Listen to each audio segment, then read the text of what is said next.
ఈ 6 రోజు రైడ్‌లోని అయితే ఒకరోజు కూడా మనం లాడ్జ్ రూమ్ తీసుకోలేదు. 6 రోజులు ఇదే ఫస్ట్ టైం లాడ్జ్ రూమ్ తీసుకోవడం. అన్నవరం దేవస్థానంలో ఒకరోజు, తర్వాత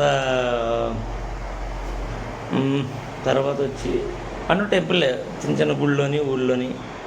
గండేపల్లి వెంకటరమూర్తి టెంపుల్ ఒకటి, అనంతపల్లి అక్కడొకటి, ఏలూరులో ఒకటి, తర్వాత వచ్చి విజయవాడ అమ్మవారి గుడిలో ఒకటి, ఇలా స్టే చేసుకుంటే ఈరోజు వచ్చి ఛార్జింగ్ అయిపోయింది. ఆకుండా 85 ఏమో రైడ్ చేశాను. ఫోన్లో ఛార్జింగ్ అవసరం అయ్యి ఉండి లాడ్జ్ తీసుకున్నాను.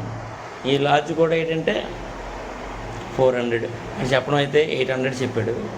800 చెప్తాను. అలా వైజాగ్ నుంచి సైకిల్ రైడ్ చేసుకుంటూ వస్తాను తిరుపతి. కొంచెం యూట్యూబ్ ఛానల్ కూడా ఉంది అంటే, సరే అయితే ఒక 500 ఇయ్యి అన్నాడు.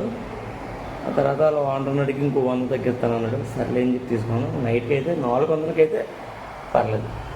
డబుల్ బెడ్రూమ్ ముందు మెయిన్ ఛార్జింగ్ కానీ బాత్రూమ్ ఉంది. తర్వాత అన్నీ బాగున్నాయి. 400కి అయితే పర్లేదు. శుభ్రంగా నైట్కి ఇక్కడ ఫుల్గా స్లీప్ వేసేసి మార్నింగ్ 5 కల్లా మళ్ళీ రైడ్ స్టార్ట్ చేస్తే ఒక 70 km దొరికితే, ఒక 65 km దొరికితే ఒంగోలు వచ్చేది.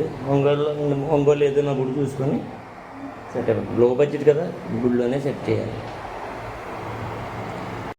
వచ్చాక మనం చేయాల్సిన పని ఏంటంటే power bank charging. First power bank తర్వాత ఇదిగో ఇది రెండో పవర్ బ్యాంక్. ఇది ఫుల్ ఆరబెట్టాను. తర్వాత ఫోన్ ఛార్జింగ్ పెట్టుకోవడం.